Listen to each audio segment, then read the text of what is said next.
जय जिनेन्द्र। वार्ता चैनल की ओर से मैं शालीमार जायसवाल आपका स्वागत करती हूँ। तो आज हमारे लिए बहुत ही खास दिन है और बहुत ही पावन दिन है, क्योंकि हमारे साथ यहाँ पे जैन समाज के जैन मुनि उपस्थित है। तो आज हम इनसे जानेंगे जीने की कला क्या है, और आज का जो आदमी रोजमर्रा की जिंदगी में शांति से जिंदगी नहीं जी रहा है, वो भागा दौड़ी कर रहा है, उसको कहाँ पे शांति मिलेगी और उसका प्रश्न चिन्ह कहाँ पे अटक रहा है। जय जिनेन्द्र महाराज जी। महाराज जी, आप अपना परिचय देंगे?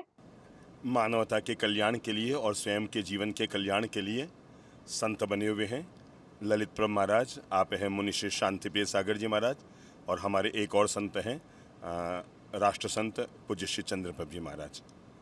और संत का परिचय सीधा साधा यही होता है कि वह एक आदमी संत है। अब इससे बड़ा किसी आदमी का क्या परिचय होगा। जहाँ तक जीने की कला का प्रश्न का विषय है, हर इंसान के लिए ज़िंदगी बहुत मीठी, मधुर, आनंद भरी, प्रेम भरी हो सकती है, बशर्ते उसे जीना आ जाए। हमारे सामने जीवन के कई विकल्प हैं। हम उन विकल्पों पे जब नेगेटिव बन जाते हैं तो वही ज़िंदगी हमारे लिए भारभूत बन जाती है।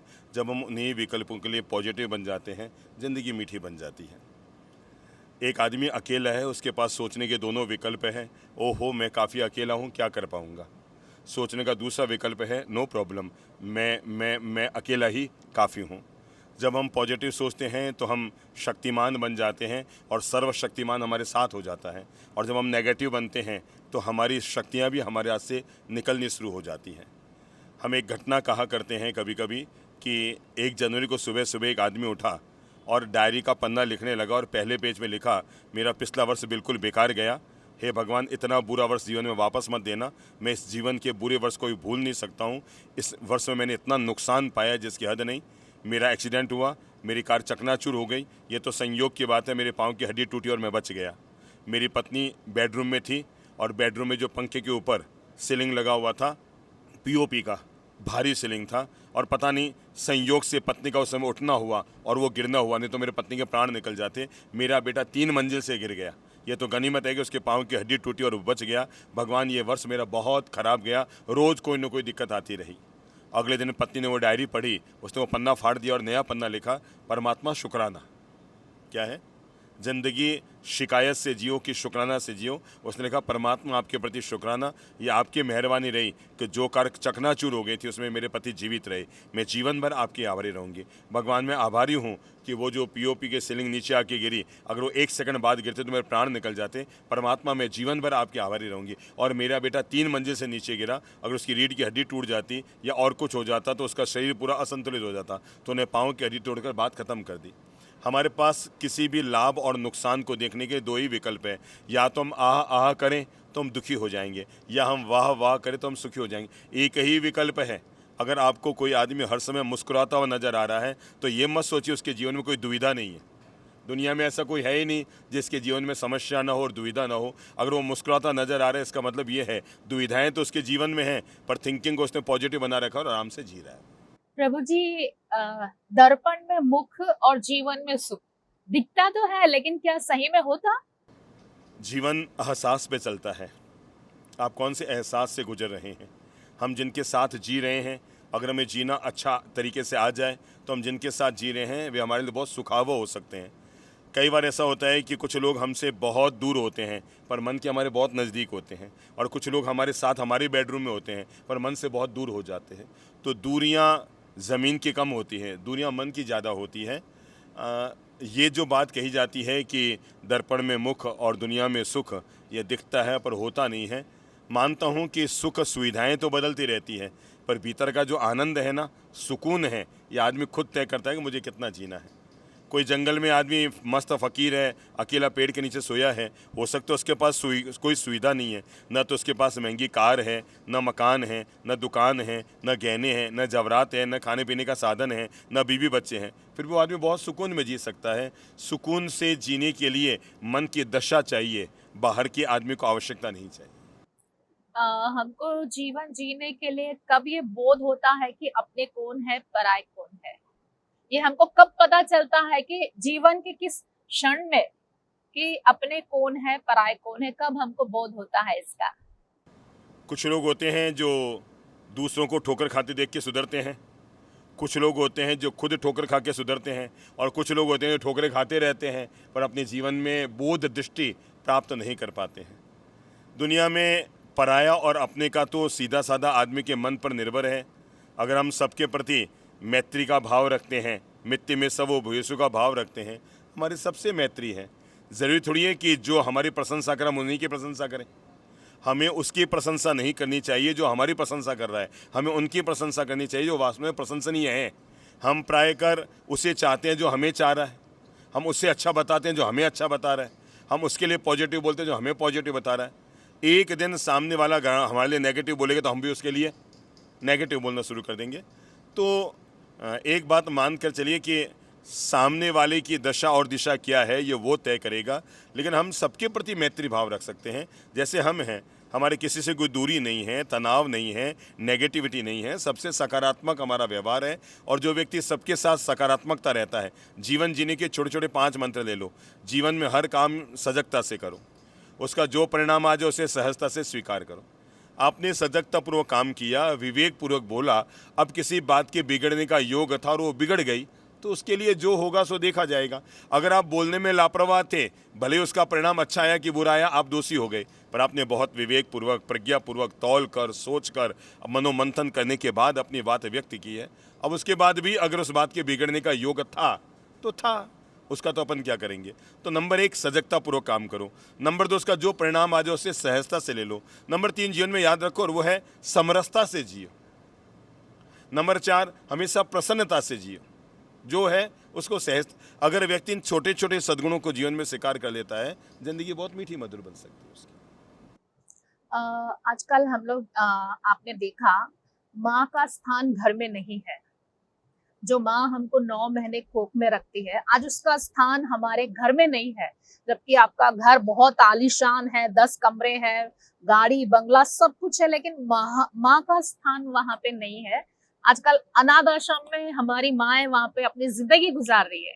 मैंने सुना है महिला तब अपने आप को सौभाग्यवती कहती है जब उसका पति दुनिया में होता है। क्यों जी, ऐसा ही है। पुरुष कब सौभाग्यशाली होता है? जब उसके माँ बाप उसके पास होते हैं। महिला का सौभाग्य अगर उसका पति है तो पुरुष का सौभाग्य उसके माँ बाप हैं।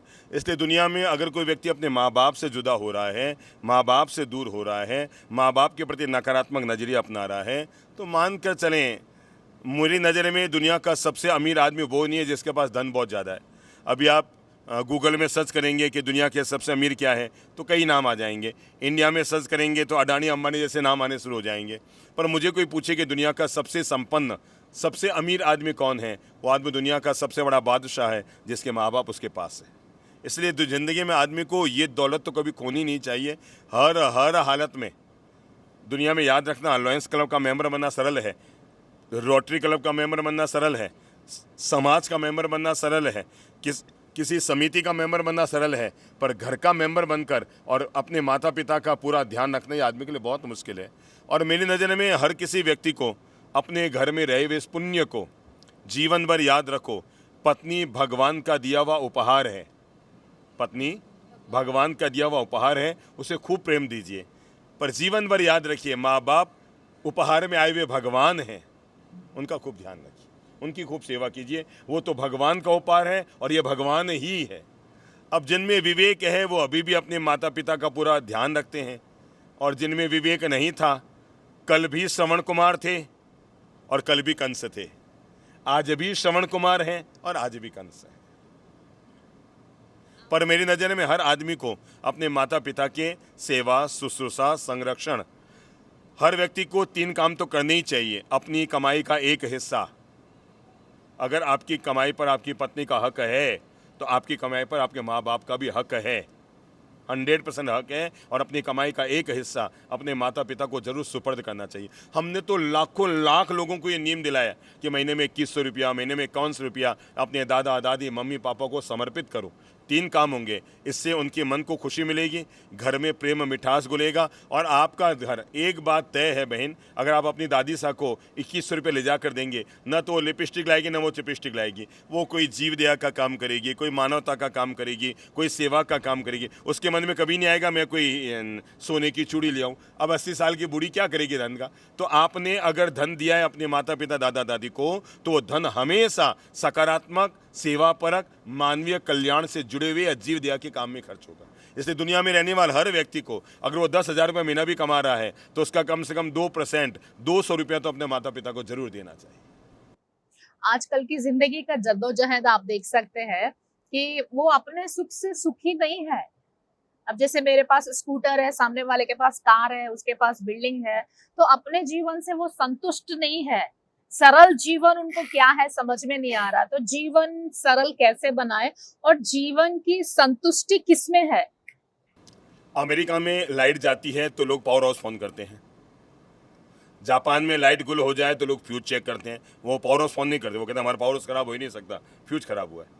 अमेरिका में लाइट जाए तो लोग पावर हाउस चेक करते हैं, वहाँ फ़ोन करते हैं। जापान में लाइट जाए तो लोग फ्यूज चेक करते हैं, और इंडिया में लाइट जाए तो लोग पड़ोसी को चेक करते हैं। अच्छा, पड़ोसी को भी चेक करते हैं तो क्या करते हैं मालूम है आपको? हाँ। पड़ोसी को चेक करते हैं तो बच्चों कहते हैं जा पूछ क्या आंटी के लाइट है क्या। अगर बच्चे ने आके बताया लाइट नहीं है तो इतनी शांति है, नो प्रॉब्लम। उस महिला को प्रॉब्लम कब होगी? जब पड़ोसी के पास लाइट होगी। तो हम अगर पड़ोसी के घर में जलती एक लाइट को भी देखकर मन में दुखी हो जाते हैं, पापा को फोन कर, जब आंटी के लाइट है तो अपने क्यों नहीं है? तो हम इतनी सी बात पर भी पड़ोसी की खुशी सहन नहीं कर सकते हैं। और अगर पूरी कॉलोनी में दिन भर लाइट नहीं है तो हमें कोई दिक्कत नहीं है। पड़ोसी खुश है, लाइट है। उनके है और मेरे नहीं है। हमें हमारे दुख कम दुखी कर रहे हैं, हमें दूसरों के सुख ज़्यादा दुखी कर रहे हैं। तो जीवन में एक मंत्र बना लो, जो है उसका आनंद लेने की आदत डालो। किसको क्या मिला मत करो इसका गिला, क्योंकि जो हमें मिला है हमारे भाग्य से ज़्यादा मिला है। तो जो हमें प्राप्त है, हमने एक छोटा सा मंत्र दिया है मानवता को, जो प्राप्त है वही पर्याप्त है। क्या है? जो है प्राप्त उसी को मान लो पर्याप्त। अगर व्यक्ति इस छोटे से मंत्र को जीवन में जी लेता है और जो है उसका आनंद उठा लेता है। हमारे यहाँ तो दिक्कत क्या है बताऊं? कोई आदमी किसी के यहाँ मिलने जा रहा है, जाते ही सामने वाला पहला काम क्या करेगा?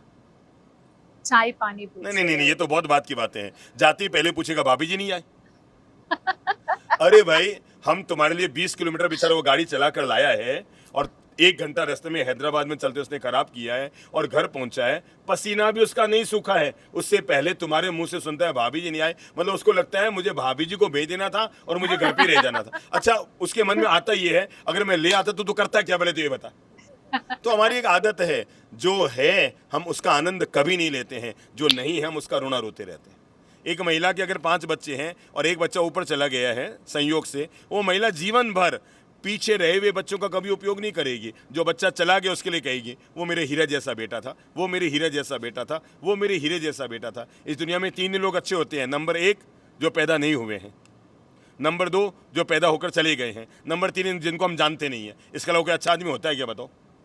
तो दुनिया में आदमी का नियम है, जो नहीं है आदमी उसी का रोना रोता है, जो है उसके लिए आदमी कभी बुद्धि नहीं लगाता है। तो जीवन का मंत्र बना लो, जो प्राप्त है वो पर्याप्त है। और जो व्यक्ति प्राप्त का आनंद लेना जानता है, जो व्यक्ति प्राप्त का आनंद लेना जानता है, वो दुनिया का सबसे सुखी आदमी है। माना कि कल हमने 6 मिठाई के साथ भोजन किया था, पर आज अगर दाल रोटी है तो दाल रोटी का आनंद उठाओ। हमारी क्या आदत है पता है? कोई आदमी शादी ब्याह में जाता है ना, खाना खा रहा होता है, वो खाने का आनंद कभी लेता ही नहीं है।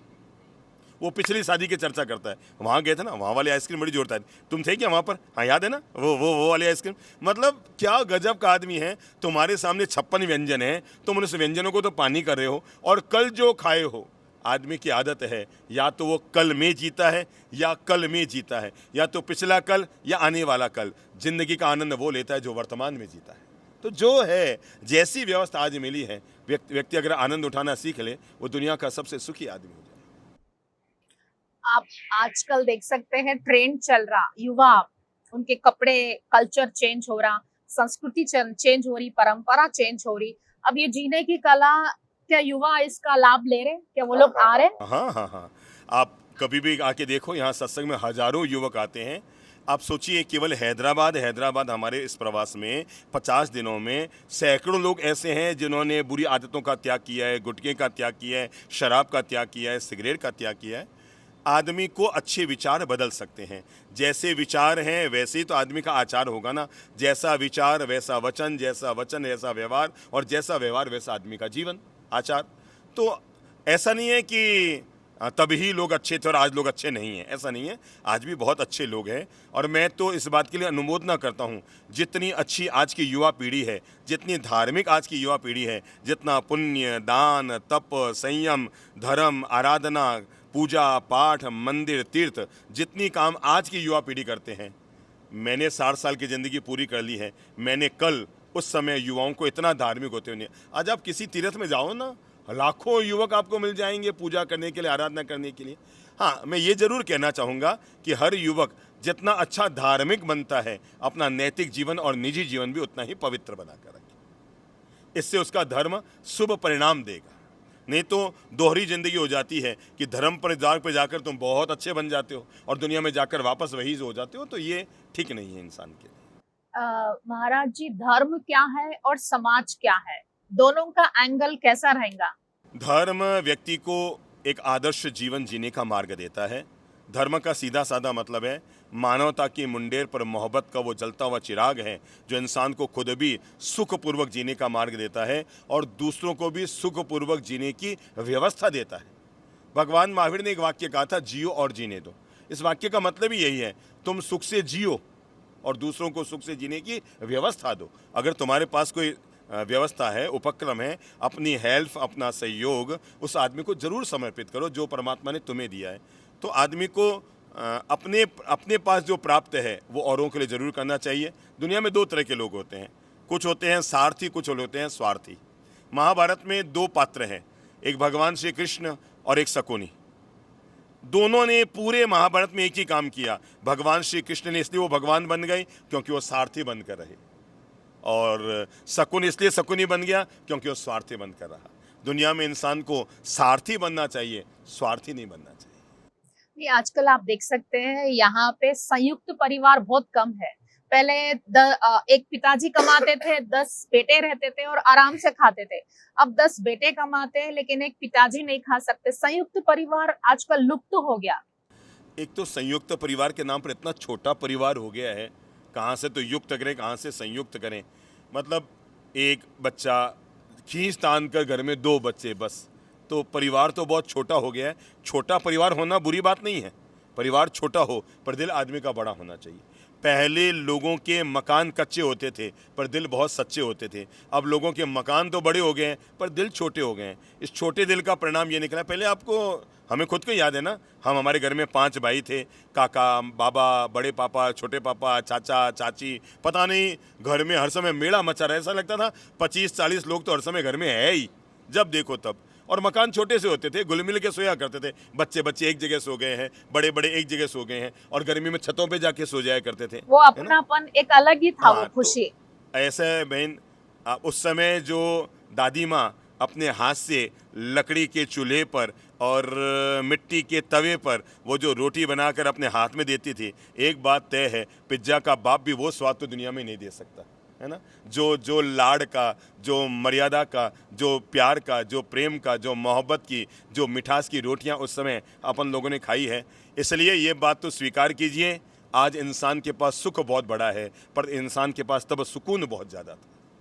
आज का जो जनरेशन है, बहुत कम राम मिलेंगे आपको, रावण ज्यादा मिलेंगे।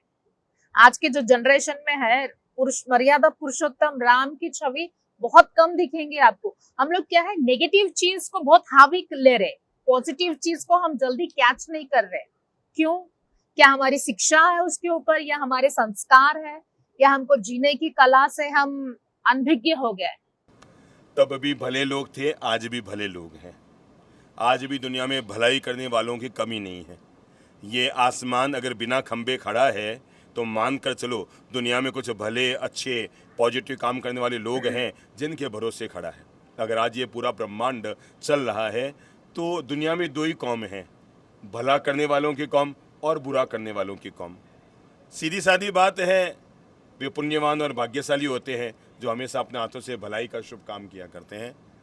मैं नहीं समझता कि तब ही केवल भले लोग होते थे और तब बुरे लोग कम होते थे और आज बुरे लोग बहुत बढ़ गए हैं। जैसे पहले श्रवण कुमार थे, जैसे राम थे, अपने पिता के लिए सारा राज्य छोड़ दिए, श्रवण कुमार थे। ऐसा है अच्छी बहन, निश्चित तौर पर श्रवण कुमार का जीवन अभिनंदनीय है। जिन्होंने अपने माता पिता के अंधत्व को देखते हुए और उनके मन की खुशी के लिए जिस तरह से कंधे पे बैठाकर तीर्थ यात्रा, कावड़ यात्रा और कंधे पर तीर्थों की यात्रा कराई थी, अभिनंदनीय है। पर मैं ये कह रहा हूँ, आज भी अभी भी श्रवण कुमार जैसे लोग हैं, तब लोग कावड़ में ले जाते थे। प्रशंसा उन लोगों की अभी भी कर लो जो कम से कम कार में बैठाकर अपने माता पिता को तीर्थ यात्रा, भगवान की यात्रा, भगवान की भक्ति, सत्संग, पुण्यार्जन के काम में लगे रहते हैं। आज हमारे देश भर में हजारों हजार गौशालाएं चल रही है, हजारों हजार वृद्धाश्रम चल रहे हैं, अनाथाश्रम चल रहे हैं। आज हमारे देश में कितने सारे सेवा के उपक्रम चल रहे हैं, बाल कल्याण के लिए, विधवा कल्याण के लिए, नारी कल्याण के लिए, अशक्त लोगों के विकास के लिए, मंदबुद्धि बच्चों के विकास के लिए हजार तरह के उपक्रम और लाखों उपक्रम देश में चल रहे हैं। तो बहन एक बात तो मानना पड़ेगा, कुछ लोग अच्छा काम कर रहे हैं तब ये चल रहे हैं, ठीक है ना। अब ये कम और ज़्यादा क्या है ये तो कैसे मूल्यांकन करें, पर मैं तो इतना ही कहूँगा, चूंकि हम पॉजिटिव सोचते हैं तो मैं तो इतना ही कहूँगा, दुनिया में भले लोगों की कमी नहीं है। पॉजिटिव सोचने के बाद भी हम और दुनिया की किसी भी फिल्म को आप देखना होगा, अगर मैं तो बचपन से संत बना हुआ हूँ, पर बचपन की थोड़ी थोड़ी यादें मुझे ध्यान में हैं। अगर आपने कोई भी फिल्म देखी होगी, कोई भी धारावाहिक कहानी घर घर की जैसी कोई देखी होगी, किसी भी फिल्म का समापन होता है ना, तय है पूरी फिल्म में रोमांच तो हमें उसी में पैदा होता है जिसमें वो थोड़ी सी नेगेटिव रोल करने वाली कोई महिला या पुरुष होते हैं, पर तालियाँ पर्दा गिरने के बाद उसके लिए नहीं बजती जिसने नेगेटिव रोल किया है। फिल्म बंद होने के बाद, पर्दा गिरने के बाद, नाटक खत्म होने के बाद, पटाक्षेप होने के बाद तालियां हमेशा उसी के लिए बजती है जिसने पॉजिटिव रोल अदा किया है। तो आदर्श दुनिया में वे लोग कभी नहीं हो सकते जो लोग नेगेटिव रोल करते हैं। आदर्श हमेशा वे लोग होते हैं जो पॉजिटिव रोल करते हैं। मानते हैं कि रामायण धारावाहिक जब अपन देखते थे तो रावण का अट्टहास सबको पसंद आता होगा, पर पूजे तो हमेशा राम ही जाएंगे और फूके हमेशा रावण ही जाएगा। आदर्श हमेशा वे लोग ही होते हैं जो दुनिया में भलाई के, नैतिकता के और मानवता के पवित्र काम करके जाते हैं, वे हमेशा आदर्श होते हैं। तो हर फिल्म में ये एक बात हमेशा रही है कि पर्दा गिरने पर तालियां किसके लिए बजती हैं? जिसने घर को तोड़ा है या जोड़ा है? घर को तोड़ा। जोड़ा है, बस। और ऐसे ही दुनिया में है। दुनिया में हम लोग आदर्श उन्हीं लोगों को कहेंगे। हमारा अतीत देख लो ना, विगत 100 साल देख लो ना, सब तरह के लोग हुए, पर आज अगर देश में हर चौराहे पर मूर्तियां हैं, प्रतिमाएं हैं, हाँ, स्टेच्यू बने हुए हैं, तो उन्हीं लोगों के बने होंगे जो उन्होंने राष्ट्र का कल्याण किया, मानवता का कल्याण किया, धर्म का कल्याण किया, संस्कृति का कल्याण किया, इंसानियत का भला किया। मूर्तियां और स्टेच्यू तो उन्हीं के लगते हैं। प्रभु जी, संत बनने में कितनी कठिनाई है और कितना परिश्रम है? जीवन में कठिनाई, परिश्रम, ये सब तो जितना मन को मानो उतना है। किसी आदमी को थोड़ा सा फोड़ा हो जाए, होए होए करने लग जाता है। हम लोग बाल का लुंचन बड़े आराम से कर लेते हैं। तो ये तो आदमी किस दृश्य को, किस बात को, घटित होने वाली कौन सी घटना को कितना सहजता और आनंद से ले लेता है। आप सोचो, लोग सुबह उठते ही कहते हैं चाय, है ना। अभी थोड़ी देर पहले एक युवक हमारे पास आए थे, आज उनके 27 उपवास थे, लड़के थे, केवल 22-23 साल का हमारा लड़का था, 27 उपवास और 31 उपवास करने वाला, और इतना मुस्कुरा रहे थे, इतना खुश थे, इतने आनंदित थे। मुझे लगा यार, लोग एक सुबह का खाना नहीं मिलता है तो आज मैं भूखा रह गया, यहाँ तो भोजन की सही व्यवस्था नहीं थी, यहाँ तो ये भी नहीं था, अरे आपके चक्कर में हम दिन भर भूखे रह गए। मतलब 1-4 घंटा आदमी को भोजन क्या नहीं मिला, आदमी हाउजुजू हो गया, आदमी उतावड़ा हो गया, नेगेटिव रोल करने लग गया, क्रोध में आ गया, आवेश में, चिंता में, तनाव में, घुटन में आ गया। और मन को समझा लो ना, इस देश में अभी ये पर्यूषण पर्व चल रहा है ना, न करते देश में 25,000 से ज़्यादा लोग ऐसे होंगे जो 8 दिन का उपवास और 3 दिन का उपवास करेंगे। बस मन को समझाना पड़ता है। ऐसे इस देश में हजारों हजार लोग हैं, हजार नहीं, कम से कम 1 लाख जैनी ऐसे होंगे जो एकांतर उपवास कर रहे हैं और 13 महीने तक चलाएंगे। अभी संवत्सरी का दिन आएगा ना, न करते देश में 50 लाख लोग उपवास करेंगे, और उपवास भी पूर्ण निराहार का उपवास। ये तो मन को समझाओ तो सारी बात समझ में आ जाती है, और मन न समझे तो छोटी छोटी दिक्कतें आने पर ही आदमी नेगेटिव रोल में आ जाएगा, या उतावला हो जाएगा, या अवसाद में गिर जाएगा। हे भगवान मेरे साथ, हे भगवान, हे भगवान, हे भगवान। कुछ लोग होते हैं जो संघर्ष को संघर्ष मान लेते हैं, कुछ लोग होते हैं जो कहते हैं संघर्ष नहीं, संग में आया हुआ हर्ष है। मैं तो हर्ष से इसको स्वीकार कर रहा हूँ। आप लोगों के नियम काफी कठिन रहते, 6 बजे के बाद पानी नहीं पीना और एक सफेद कपड़ा यहाँ पे रहता, मैंने देखा है, तो काफी कठिन नहीं है आप लोगों के नियम? नियम मानो तो कठिन है। मुझे तो आज तक जीवन में कभी नहीं लगा कि हम सूर्यास्त के बाद पानी नहीं पीते हैं। अच्छी बात है ना, व्यक्ति अपने आहार पर अगर अभी तो मुझे किसी ने बताया कि अब नई परंपरा चल गई है 16 घंटे तक पूर्ण निराहार रहने की, है ना। हम तो 14 ही घंटे रहते हैं, तो अभी तो हम 2 घंटे और पीछे रह गए उनसे। अभी चला है स्वास्थ्य के लिए कि 16 घंटा, क्यों शांतिप्रिय जी महाराज? मुझे इन्होंने बताया था कि अभी ऐसा कुछ चला है कि क्या कहते हैं उसको, हाँ, तो 16 घंटा निराहार हो, मतलब जैसे आज अभी शाम को बंद कर दिया है, कल सुबह 11-12 बजे के बाद लो, ठीक है ना। इसका मतलब, और वो स्वास्थ्य से जोड़ कर रहा है, तो शरीर के लिए आहार पोषण का काम करता है, पर ज़्यादा कर लो तो शरीर को शोषण का काम करता है। तो आहार पे नियंत्रण करना, तो मैं अभी 5 मिनट पहले, 10 मिनट पहले जब आपके पास आया हूँ, उससे 10 मिनट पहले मैंने अभी आज ही पढ़ा है कि हमारे देश के एक अभिनेता है अक्षय कुमार, वो तो सूर्यास्त के बाद खाना नहीं खाते हैं, किसी तरह का आहार नहीं लेते हैं, पानी नहीं पीते हैं, और रात को जल्दी सो जाते हैं, सुबह जल्दी जग जाते हैं, और वो कहते हैं मेरी तंदुरुस्ती का राज ही यही है। अब कुछ लोग हैं जो खाते खाते सो रहे हैं। अब ये तो सोचने का विषय है, तुम खाने के लिए जी रहे हो कि जीने के लिए खा रहे हो। अगर खाने के लिए जी रहे हो तो 24 घंटा खाओ, पर जीने के लिए खा रहे हो तो खाने पर नियंत्रण करो। सही है। और कोई दिक्कत नहीं होती है। जितने भी देश भर में आज हजारों संत हैं, संत क्यों, लाखों गृहस्थ हैं जो रात को पानी नहीं पीते हैं, लाखों गृहस्थ हैं। आप कहें तो कल ही आप सत्संग में आ जाना, मैं हाथ खड़ा कराऊंगा, 1000 हाथ खड़े हो जाएंगे। हैं, आप रात को नहीं खाते ना, ये देखो, आप रात को नहीं खाते ना, हजारों हाथ हैं। अभी नहीं खा रहे ना, कल रात को खाया था, नहीं खाया था, अभी नहीं खा रहे। 1 लाख से भी ज़्यादा लोग जैन धर्म के ऐसे हैं देश भर में जो रात्रि भोजन नहीं करते हैं, चौविहार करते हैं, रात को पानी नहीं पीते हैं। मैंने 1 लाख का ये संख्या कम है, लाखों में है ये संख्या। अभी थोड़ी देर पहले एक छोटा सा बच्चा, 4 साल का बच्चा हमारे पास था, उसकी मम्मी ने कहा साहब इसने तो कभी रात को खाया ही नहीं, अभी भी नहीं खाता है, आज तो एक एकासन व्रत है, 8 दिन एकासन करेगा। तो हमें लगता है कि घर में हम जैसे संस्कार डालेंगे ना बच्चों में, जब भाषा बच्चों की मदर लैंग्वेज हो जाती है तो भोजन भी वही हो जाएगा जो परिवार का भोजन है। अगर परिवार में भोजन के प्रति नियंत्रण है तो बच्चा अपने आप नियंत्रण में जिएगा। अब हर समय अपन खा रहे हैं, जब जो मिला खा रहे हैं, जब जो मिला खा रहे हैं। ऐसे लगता है कि देखो, एक बात है, जीने के लिए खाना ये आराधना है और खाने के लिए जीना ये विराधना है। तो हम तय कर लें कि हम जीने के लिए खा रहे हैं, हम अच्छी चीज़ें खाएं, पौष्टिक चीज़ें खाएं, तला हुआ कम खाएं, मिठाइयाँ कम खाएं, वे निर्मल भोजन करें जिसमें किसी जीव की पीड़ा ना हो, जिसमें किसी तरह की हिंसा ना हो। हम हमारा पेट भरें पर किसी दूसरे को दुखी करके उसके प्राणों को छीन कर अपने पेट को भरना, ये मानवता के साथ इंसाफ तो नहीं कहा जा सकता ना। ये तो सीधी सादी बात है। तो मैं कमाऊं पर आपका शोषण करके कमाऊं, मैं कमाऊं पर आपको नीचे गिरा के कमाऊं, ये तो गलत है ना। ऐसे ही मैं भोजन करूं, मेरा भोजन ऐसा होना चाहिए जिस भोजन में किसी भी जीव की पीड़ा ना हो, मेरे द्वारा किसी जीव को पीड़ा ना पहुंचे। क्योंकि मुझे अगर कोई पिन चुभाता है तो दर्द होता है, तो किसी के गर्दन पर कटार चलती है तो उसको भी दर्द तो होता ही है। ऐसा भोजन कभी मत करो जिस भोजन की थाली में किसी का दर्द छिपा हुआ। सरल जीवन जीने के आप कुछ उपाय बताएंगे, कुछ अच्छे से टिप्स? छोटे छोटे मंत्र अपन ले सकते हैं सरल जीवन जीने के। पहला मंत्र है पॉजिटिव सोच, पॉजिटिव थिंकिंग, सकारात्मक सोच, बड़ी सोच।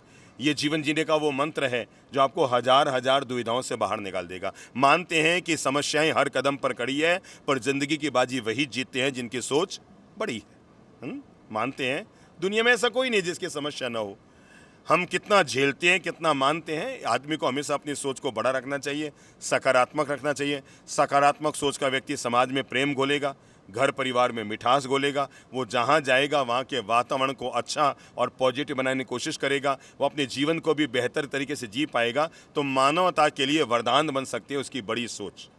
आदमी की 2 कमजोरी होती है, पाँव में आ गई मोच, मोच समझते हैं ना, मोच आ जाती है, पाँव मुड़ जाता है, तो पाँव में आ गई मोच और दिमाग में आ गई छोटी सोच। किसी का घर टूटा छोटी सोच के कारण, धंधे में नकारात्मक वातावरण छोटी सोच के कारण, 2 साझेदार अलग हुए छोटी सोच के कारण, देरानी जेठानी में कलह हुआ छोटी सोच के कारण। अगर इस सबको पॉजिटिव सोच बना दिया जाए, सकारात्मक सोच बना दिया जाए, मैं समझता हूँ 90% दुविधाओं से आप बाहर निकल जाएंगे। नहीं, लेकिन सोच कैसे बनाएंगे पॉजिटिव? जीवन में घटित होने वाली घटनाओं से। आखिर तो हमें हमारे जीवन के निर्णय हमें करने पड़ेंगे ना। मतलब हमारे जैसे जीवन हम के निर्णय। कोई काम करें, अगर हम उसमें ठोकर खाए हाँ, तो क्या वो हमारे को पॉजिटिव वे में ले जाएंगे? अरे हम 2 बार करें, वो हार गए, अब तीसरी बार भी शायद हम हार जाएंगे वो काम में। जिंदगी 2 लेन पे चलती है, मान लो तो हार है, ठान लो तो जीत है। आपने मान लिया तो आप हार गए। हारना बुरी बात थोड़ी है। दुनिया में अधिकांश लोग जीते हुए वे लोग हैं जो कभी हारे थे। दुनिया में कई लोग ऐसे हैं, अरे जिन्होंने कई शतक ठोके हैं ना क्रिकेट में, कई बार वो 0 पर हारे हैं, 1 रन खाता भी नहीं खोल पाए। तो ऐसा नहीं है कि जिसने खाता नहीं खोला वो कभी नहीं खोल पाएगा। वही लोग हैं जो कभी खाता नहीं खोल पाए, आज देश में धुरंधर बल्लेबाज माने जा रहे हैं। तो जीवन आपको तय करना है कि आप नेगेटिव सोच बनाएंगे। मैं तो कुछ नहीं कर सकता। एक आदमी के सामने गेंद आई, उसने छक्का मारा। अब सोचने का विकल्प नंबर 1, छक्का मार लिया, बाजी जीतने का आनंद उठाओ। और दूसरा, ओफो अगले गेंद में आउट हो गया। तो जो व्यक्ति अगले गेंद के आउट की सोचता है वो इस छक्के का आनंद कभी नहीं उठा पाता। पॉजिटिव सोच इसी का नाम है। हारना पर हार न मानना। क्या है? हारना समझ पर लो हार। 2 लोग विधायक पद पे खड़े हुए, जी। ठीक है ना। अब दोनों अपना परिणाम लेने के लिए जा रहे हैं और दोनों के मन में भरोसा है कि मैं जीतूंगा। मैं जीतूंगा। तो बैंड कौन बुक करके ले जाएगा? बैंड कौन बुक करेगा? एक करेगा कि दोनों करेंगे? दोनों करेंगे। दोनों करेंगे। अच्छा, गुलाल कौन लेकर जाएगा? दोनों लेकर दोनों जाएंगे। लेकर अब जाएंगे। अपनी टीम को कौन इकट्ठा करके जाएगा? दोनों इकट्ठा करके जाएंगे। जीतेगा कौन, हारेगा कौन? एक जीतेगा, एक हारेगा। बैंड बजाते हुए कौन आएगा? जीतने वाला ही आएगा। जीतने वाला बैंड बजा के आएगा। मैं कहता हूँ जो हारा है वो भी बैंड बजा के घर पे आए। बैंड का पैसा तो लग ही गया है, हाँ। गुलाल का पैसा तो लग गई है, लोग तो इकट्ठे होके आए ही हैं। हारने वाला भी बैंड बजा के आएगा ना, तो जीतने वाले का बैंड बज जाएगा। वो कहेगा यार तय कर, तू जीता कि मैं जीता, दोनों के बैंड बज रहे हैं। तो जीत पर बैंड बजाना बड़ी बात नहीं है। जिंदगी वो जीतता है जो हार पे भी बैंड बजाना जानता है। नहीं, हम हार को एक्सेप्ट करने में काफी कमजोर है। हाँ, वो तो तैयार नहीं होता ना, आदमी टूट जाता है हारते। तो मैं वही तो बोल रही ना, जीतने हार। पर तो आदमी मजबूत होता है। हमेशा ध्यान रखो, मैदान में तभी उतरो जब हारने पर हार को झेलने का जज्बा तुम्हारे पास हो।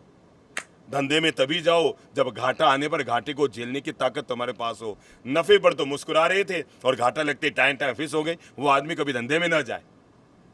ये एक ऐसा पावन पर्व है जो व्यक्ति के भीतर त्याग, तपस्या, क्षमा, प्रेम, मृदुता, सरलता का दिव्य भाव पैदा करता है और इंसान को ये प्रेरणा देता है कि वर्ष भर में हमारे द्वारा किसी के प्रति कोई नकारात्मक व्यवहार हो गया हो, हमने किसी का दिल दुखा दिया हो, हमारे द्वारा किसी का कोई अहित हो गया हो, तो हम ये जो 8 दिन हैं ये लेखे जोखे का दिन है। यानी हम वर्ष भर में हमारे द्वारा किए गए हर प्रकार के नकारात्मक व्यवहार के लिए हम अपने मन को सकारात्मक बनाते हैं और उससे क्षमा मांगते हैं, सॉरी कह देते हैं।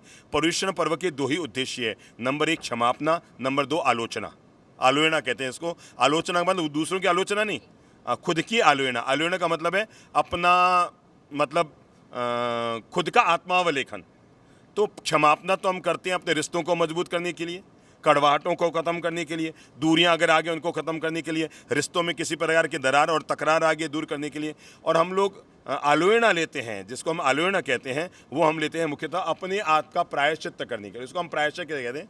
मुझसे कभी कोई चींटी मर गई, मुझसे कभी कोई दोष हो गया, मैं कभी लापरवाही से चल गया, मैंने किसी का दिल दुखा दिया, मेरे द्वारा कोई नेगेटिव पाप कर्म का कार्य हो गया, ये पर्युषण पर्व में व्यक्ति उसकी आलोचना करता है। पर्युषण का मतलब होता है चारों तरफ से निकलकर अपनी आत्मा में आना। इसलिए ये पर्व बाहर को सजाने के लिए नहीं है, बाहर को रोशन करने के लिए नहीं है, ये पर्व अपने आप को रोशन करने के लिए। पर्युषण पर्व के 2 मुख्य उद्देश्य हैं, कषाय मुक्ति और हृदय की शुद्धि। एक तो है कषाय मुक्ति, क्रोध, मान, माया, लोभ, इनके दलदल से व्यक्ति बाहर निकले, और नंबर 2 हृदय को शुद्ध कर ले, हृदय को पवित्र कर ले। पर्युषण पर्व का यही मूल उद्देश्य है। इसमें जैन धर्म के अनुयायी लोग 8 दिन तक तपस्या करते हैं, त्याग करते हैं, अपने धन को धर्म के अच्छे पवित्र कार्यों में खर्च करते हैं, वो धन का सकारात्मक उपयोग करते हैं। अपने धन का हमेशा वो लोग इस तरह का उपयोग करते हैं और त्याग तपस्या करते हैं। अंतिम जो होता है दिन, संवत्सर का दिन, उस दिन सब लोग एक कल्पसूत्र आगम है, अंतकृत दशांग आगम है, इसको 8 दिन श्रवण करते हैं। अंतिम दिन कल्पसूत्र को श्रवण करते हैं, आलोचना पाठ करते हैं, शाम को प्रतिक्रमण करते हैं करीबन 3 घंटे का। और उस दौरान विश्व भर में रहने वाले सभी जीवों से एक अच्छा सा वाक्य है जैन धर्म का, खामे में सव्वे जीवे सव्वे जीवा खमन तुम्हें मित्य में सब भूयसु वैरंग मज्जंग केणी। मैं सभी जीवों से क्षमा मांगता हूँ, सभी जीव मुझे क्षमा करें, क्योंकि मेरा सबसे मैत्री भाव है, किसी से भी वैर और विरोध मेरे मन में नहीं है। ये एक ऐसी पवित्र भावना है जो मानवता को प्रेम, मिठास, माधुर्य और शांति से भर देती है। ये जो संवत्सर की भावना है, ये ऐसी पवित्र भावना है। तो इसी पवित्र भावना के साथ लेकर केवल जैन ही क्यों, लाखों ऐसे भी लोग हैं जो जैन नहीं हैं पर इन दिनों में अपने मन को बहुत निर्मलता और पवित्रता के साथ जीते हैं। एक तरह से निर्मल और पवित्र जीवन जीने के 8 दिन होते हैं। सर्वप्रथम स्वतंत्र वार्ता चैनल के लिए हम बहुत बहुत शुभकामनाएं करते हैं। आप जिस तरह से धर्म, समाज और मानवता की सेवा के लिए अपना सहयोग और आहुति समर्पित कर रहे हैं, हम इसके लिए बहुत बहुत शुभकामनाएं और आशीर्वाद देते हैं। जीवन परमात्मा की ओर से मिला हुआ हमें उपहार है। इसको हम रोते हुए भी जी सकते हैं और हंसते हुए भी जी सकते हैं। इसको हम भार भी मान सकते हैं और इसको हम भाग्य भी बना सकते हैं। इसको हम शुक्राना के साथ भी जी सकते हैं और शिकायतों के साथ भी जी सकते हैं। ये हमारे ऊपर डिपेंड करता है। अगर हम जीवन में घटने वाली हर व्यवस्था को, हर घटना को अगर प्रभु का प्रसाद मानकर जीते हैं और जीवन में 3 मंत्र अगर फॉलो करते हैं, नंबर 1 वो है शुक्राना। जीवन में हर व्यवस्था के प्रति, हर व्यक्ति के प्रति, हर वस्तु के प्रति अगर हम शुक्राना का भाव है। नंबर 2 मुस्कुराना, हमेशा चेहरे पर स्माइल रखते हैं, प्रसन्नता रखते हैं। हमारे गुरुदेव मंत्र देते हैं, हर समय व्यस्त रहो, अच्छे काम में व्यस्त रहो और हर हाल में मस्त रहो। लोग बस्ती में रहते हैं और हम मस्ती में रहते हैं। और तीसरा है कभी किसी का दिल न दुखाना। अगर हम इन 3 बातों का ध्यान रखते हैं तो मान कर चलिए हमारी ज़िंदगी बहुत ही सुंदर और शानदार बन सकती है। तो जीवन को कैसे जीना ये हमारे ऊपर डिपेंड करता है। अब जीवन को तो जीना ही है। इस दुनिया में ऐसा कोई इंसान नहीं जो मरना चाहता हो। कोई मरना नहीं चाहता, सभी जीना चाहते हैं। एक छोटा बच्चा भी जीना चाहता है और एक 90 साल का बूढ़ा भी जीना चाहता है। सभी जीना चाहते हैं। तो जब जीना हर हाल है, तो मुस्कुरा कर जीने में क्या नुकसान है। तो इसलिए हमारे जीवन का ये मंत्र रहना चाहिए कि हम खुद भी हमेशा मस्त, स्वस्थ, प्रसन्न ज़िंदगी जिएंगे और अपनी ओर से भी दूसरों को हमेशा खुशियाँ बांटने की कोशिश करेंगे। अपनी ओर से कभी किसी का दिल नहीं दुखाएंगे।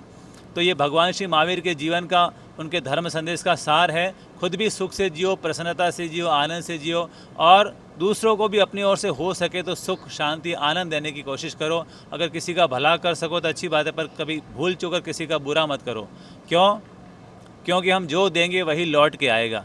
तो इस दुनिया में दुखी आदमी तो सुखी हो सकता है, पर दुख देने वाला कभी सुखी नहीं हो सकता है। तो हम अपनी ओर से हमेशा इस बात का बोध बना करके रखें कि मैं स्वयं भी अपना कल्याण करूंगा और अपने साथ साथ दूसरों के कल्याण में भी सहयोगी बनूंगा, दूसरों के भी आगे बढ़ने में अपनी सहभागिता की भूमिका निभाऊंगा। तो ये पॉजिटिव सोच और ये पॉजिटिव लाइफ वास्तव में हमारे लिए भी वरदान बनेगी। हमें भी जीते जी स्वर्ग जैसे जीवन का आनंद और सुकून देगी और लोग भी हमें कहेंगे अरे वाह क्या तेरा जीवन है। ऑल द बेस्ट, शुभकामना, गॉड ब्लेस यू।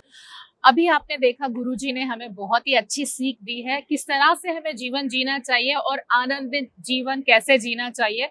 गुरुजी ने बहुत ही अच्छी खूबसूरत तरीके से हमें सरल जीवन जीने का मूल मंत्र बताया है। तो इसी तरह के कार्यक्रम हम आपके सामने लाते रहेंगे। तब तक के लिए टिल देन बाय। मैं शालीमार जायसवाल, श्रीकांत कैमरामैन के साथ।